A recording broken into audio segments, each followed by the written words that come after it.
Good morning dear students. मैं दिव्या जयसवानी आप सबका हार्दिक स्वागत करती हूँ।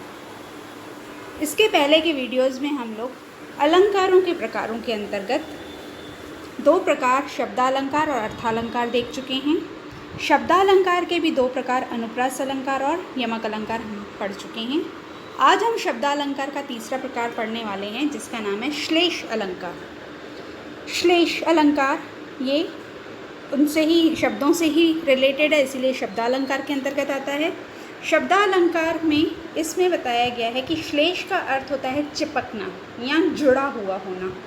तो एक्चुअली श्लेष वर्ड का मीनिंग है चिपका हुआ या जुड़ा हुआ होना।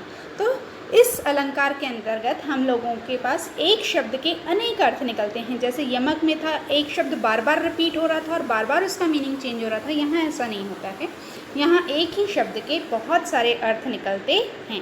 तो यहाँ पे परिभाषा है, जहाँ एक शब्द एक ही स्थान पर प्रयुक्त होता है पर उसके अर्थ में विभिन्नता रहती है, वहाँ श्लेष अलंकार होता है।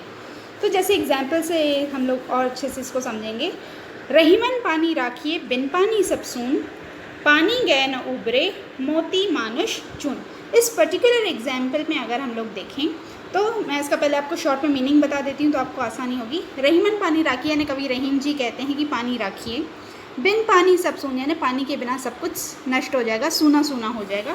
पानी गए न उबरे, अगर पानी चला जाएगा तो न उबर पाएगा यानी उसका उद्धार नहीं हो पाएगा, वह रह नहीं पाएगा। तीन चीज़ें मोती मानुष चून।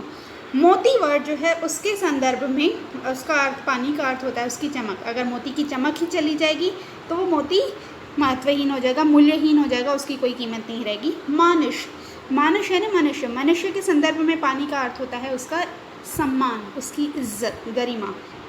तो अगर मनुष्य की इज्जत ही चली जाएगी, उसका सम्मान ही चला जाएगा तो उसका कोई जीने का अर्थ बाकी नहीं रहता है। और तीसरा जो है वो है चून। चून के दो एक्चुअली मीनिंग है, चूना भी होता है, मछली भी होता है। तो बिना पानी के मछली भी जीवित नहीं रह सकती है। तो पानी शब्द के यहाँ पे तीन अलग अलग के अर्थ में चीज़ों के संदर्भ में अलग अलग अर्थ निकलते हैं। जैसे स्पष्टीकरण में भी है, इस दोहे में पानी शब्द का अर्थ है मोती के संदर्भ में है चमक, मनुष्य के संदर्भ में है सम्मान, और चून यानी मछली के संदर्भ में होता है जल यानी पानी। तो इसीलिए यहाँ पे पानी शब्द के तीन अर्थ निकल रहे हैं। मोती के संदर्भ में पानी का अर्थ है उसकी चमक, मनुष्य के संदर्भ में पानी शब्द का अर्थ है उसकी इज्जत, उसका सम्मान, और चून के संदर्भ, मछली के संदर्भ में उसका अर्थ है पानी। तो बिना पानी के ये तीनों चीज़ें जो हैं अलग अलग अर्थ के रूप में जो पानी शब्द प्रयुक्त हुआ है वह काम की नहीं रहेंगी, वह अपना जीवन जी नहीं पाएंगे, उनकी कोई वैल्यू नहीं रहेगी। इसीलिए यहाँ पानी शब्द में श्लेष अलंकार है।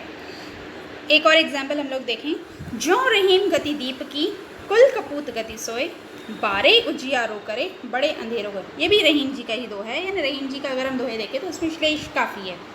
जो यानी जैसे रहीम जी कहते हैं, गति, गति यानी अंत, परिणाम, नतीजा।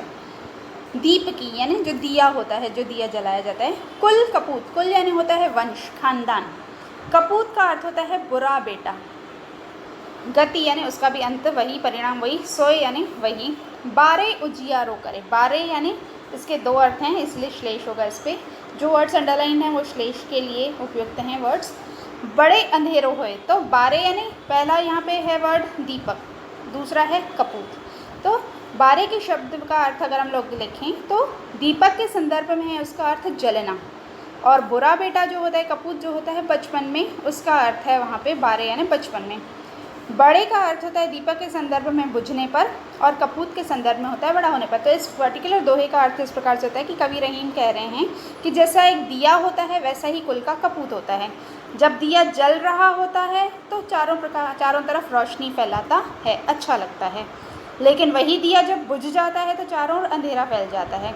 सेम वैसे ही कपूत के लिए भी कहा गया है कि जब कपूत यानी बुरा बेटा जो होता है बचपन में जब वो उसके कार्य रहते हैं, शैतानियाँ रहती हैं, तो हमें ऐसा महसूस होता है कि मानो वह बहुत ही होशियार है, होनहार है, उसको बहुत कुछ अपनी बुद्धि से वह ट्रिकी कर ले रहा है। लेकिन वही कपूत अपने कार्यों से, अपने बुरे जो कहना चाहिए कर्मों से पूरे ख़ानदान का नाम रोशन कर देता, अपने ख़ानदान का नाम डुबा देता है।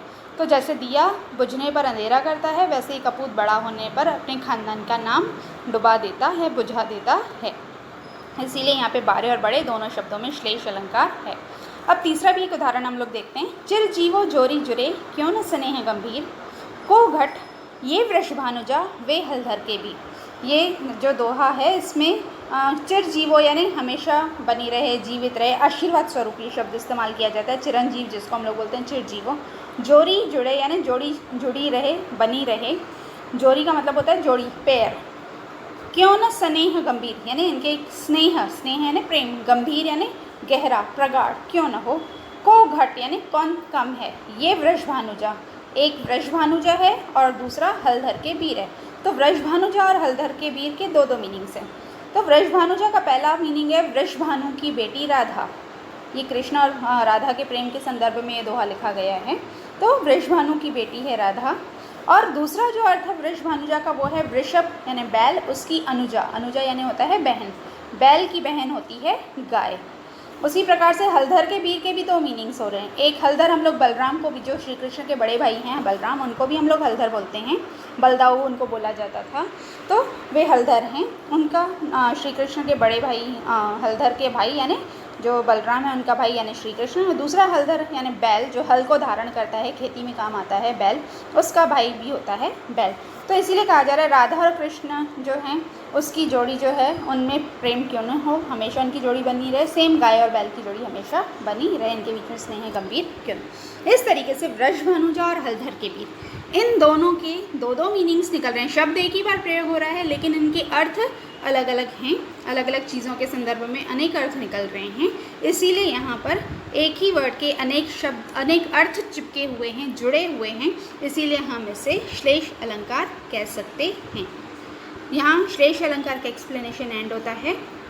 Thank you.